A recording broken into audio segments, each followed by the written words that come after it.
G'day viewers and welcome to this week's PB's Retro Restorations. First up, I'd like to give a big welcome to any new viewers and a big welcome back to my long-suffering regular viewers. This week I'm restoring this 31B American Ford Station Wagon, as Matchbox like to call it, for my father-in-law Paul, who picked this little guy up from a die-cast fair. The hardcore among you will recognise this yellow version as the fairly scarce in-between variation that bridged the gap between the original 31A version, made from 1957 to 61, and its replacement, the far more common two-tone version, made from 1961 to 1964. I guess the simple explanation is that sometime in 1961 Lesney started producing the 31B but still had some 31A yellow paint left over, bringing us this uncommon variant. As you can see with this one, it also has the clear glass that was later changed over to a tinted type at some stage too, making for several combinations to be found out there. The yellow 31B in mint box shape is starting to pull some serious money, but this one is far from mint, as you'll see. So let's get crack-a-lackin' and save this sandpit survivor for Paul. When I say a sandpit survivor, viewers, I'm not kidding. A closer inspection of this, the front wheels were rusted into place, the base had some fairly serious corrosion, the tow hook is long gone, and the body wasn't faring much better. So at this stage I was hoping that when I get it apart and get it stripped, it's not as bad as it looks.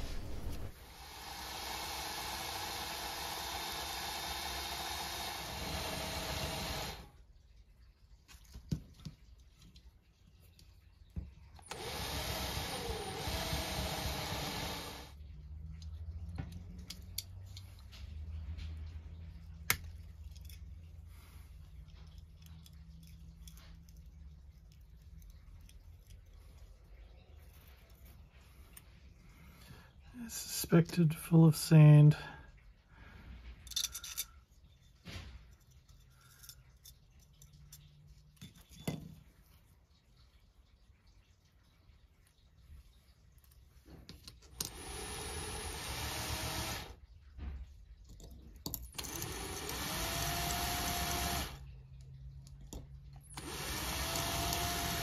So I was amazed at how good the glass was in this car, considering the hard life it's led. I was even more amazed I didn't snap it getting it out, which was nice, because I'm not sure if you can get a repro of the clear one. I know you can get the tinted glass, maybe not the clear. And here you can see all the sand inside and the damage that had been done.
Now I wasn't sure how fragile the state of this body was going to be under the paint, so I was reluctant to use caustic soda. So So I just used a regular paint stripper in my first attempt, and of course, being a first attempt, that means there was a second attempt, and this had the yellow paint curse. You know, it's impossible to get off sometimes, and that's... Anyway, I had to have a second go later on, but you'll see that.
Incredibly and thankfully, once it came out of the caustic soda bath, it hadn't eaten the body, and the body was actually really good underneath, so much better than it had any right to be. The base isn't too bad either, but after a good scrub and clean up, they both came up pretty good.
Here I'm designing a replacement tow hook to try and help in mending the base. I'm going to print this out, glue it on there and try and finoodle it and wingle it until it looks the part. I know you told me not to bother replacing the tow hook, Paul, but you know I couldn't not replace it, so we'll see how it goes.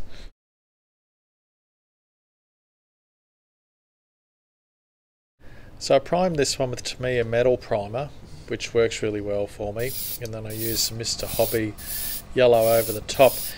And of course, as you can imagine, without a white base or a grey base, the metal kept showing through this yellow paint, and I persevered with it, and when I finished spraying it, it looked pretty good, but by the time it dried it was looking ordinary. So I stripped it, I redid it with grey primer and went over that. Still wasn't cutting it, so I stripped it again, primed it with grey, sprayed it with white Tamiya paint, and then did the yellow over the top.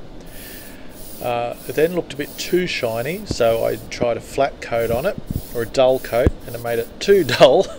And then, so I just tried spraying over the top of that. And I don't have to tell you what happens when you spray acrylic paint over the top of like a primer. It crazes.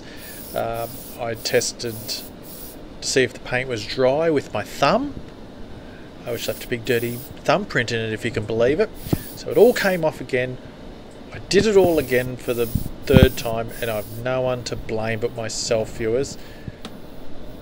Well, that's the story of the paint on this car. Here's the results of the 3D print of the tow hook I designed. I was quite pleased with myself. The sizing of the hook itself was pretty good. It looked like it was going to fit in well. It was pretty close. I just needed to file the body out a little bit and it was fitting okay. But it was very weak. One thing it's hard to remember or easy to forget, one of the two or both, is when you're designing those CAD drawings on the screen, they look huge. You've got to remember that, you know, 0.5 of a mil is minuscule. Sometimes you think, oh, that's going to be huge, and then you actually get the print and, you know, it's not, obviously. I measured it. Why would it be huge? So it was a little bit fragile, and I also hadn't allowed for the post on the back of the body, because this uses one of those like friction tabs to hold it into place. So it's back to the drawing board. Here we are with take two, beefed up a little bit for strength around the back and redesigned to accommodate that post on the back of the station wagon body. Here we are with tow hook 2.0, much sturdier than my first attempt, and now with the added bonus of the hole, so that it'll actually work like it's supposed to. The filing work I've already done on the base was enough, didn't have to do any more, and now I'm using some of Martindare's patented Super Duper to glue it into place.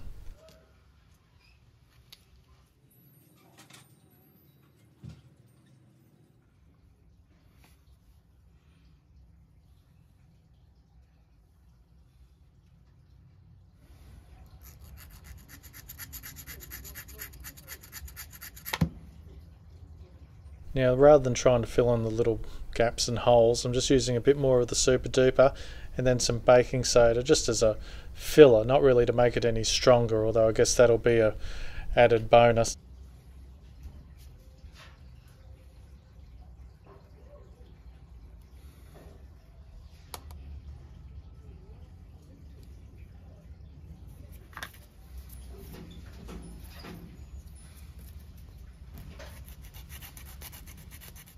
Okay, so now it's all dried and been sanded, it's looking pretty good. Still a couple of little imperfections, especially because the base was so pitted and damaged by the sand, but I'm hoping the primer, as seen here, will fill in most of that.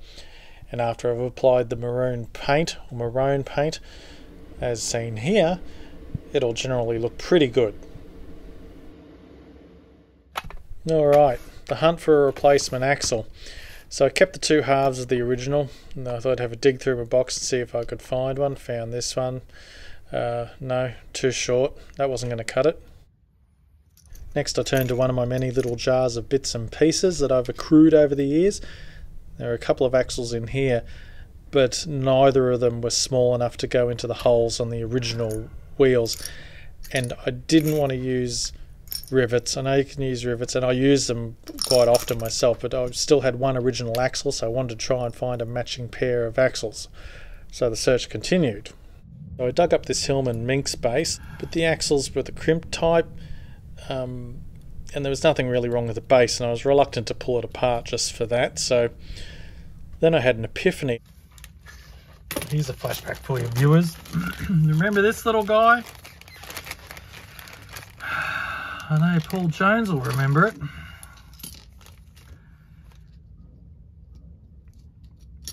The smashed and destroyed MGB that I've had in a bag. And you know what? It is going to come in handy.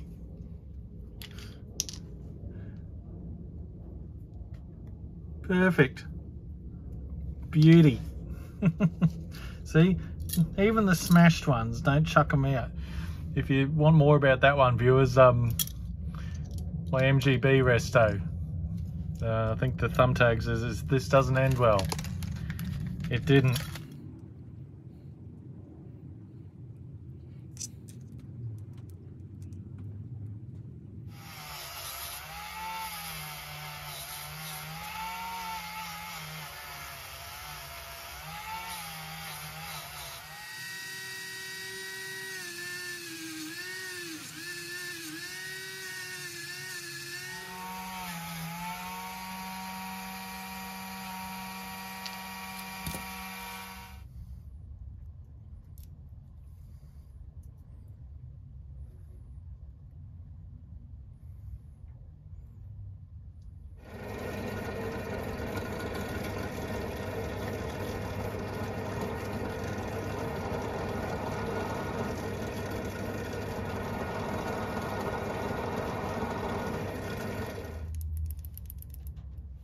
So here's all our parts, painted and repaired and cleaned up, and we're ready for probably the quickest reassembly you've ever seen.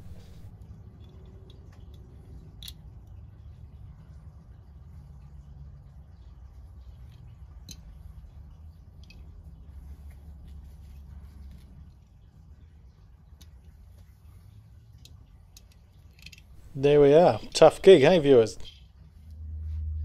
Most of these old cars really do benefit from super detailing and being made to look nice, but I'm keeping it, you know, as per the factory here. I'm not even going to do the sides of the bumpers. I'm going to try and keep it looking like Lesney painted it. How those factory workers knocked these out as quickly as they did, I don't know. But they still managed to do a better job than I do. But I'm quite pleased with the job I did on this. I've got to stop bagging myself out, don't I, viewers?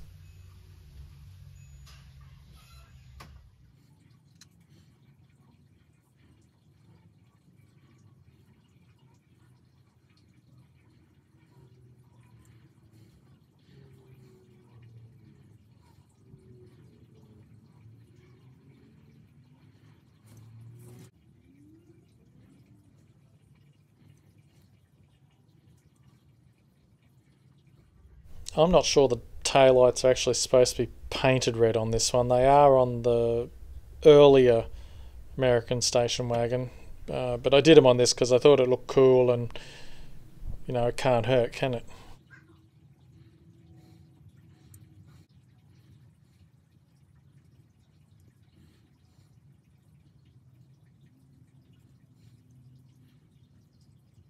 And just like that, as if by magic, we are done. No problems whatsoever, were there, viewers? Here we are back at the start with our Sandpit Survivor American Ford Station Wagon in its rare factory yellow colour scheme, with a body that, despite its outward appearance, was actually so much better than it could have been underneath the paint, missing its tow hook.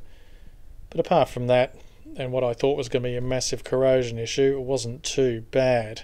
Anyway, this is what we started with, and this is what we're left with now. Ta-da!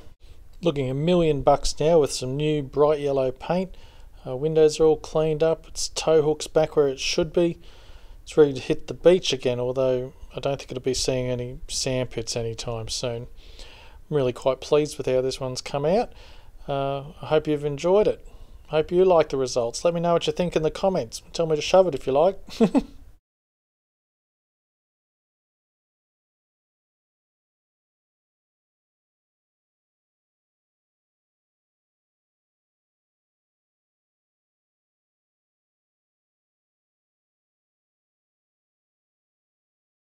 So how's everyone's HQ builds going? Hope they're progressing nicely for you. Can't wait to see what you've got. Don't forget, you've got until August 31st to get your snaps in. Really looking forward to what she's come up with. Thanks for taking the time out of your day to watch my video. I really appreciate it. If you've liked this one and would like to watch some more, try one of these links that have appeared on your screen. If you've decided that the PB life is the way of life for you and you'd like to subscribe, that'd be awesome. Just click on my bald nut in the middle of your screen. Be sure to click the bell for alerts, and you too can be swept away to a world of PB magic every time a new video drops. Have a great day wherever you are in the universe, and I will see you next time. Bye!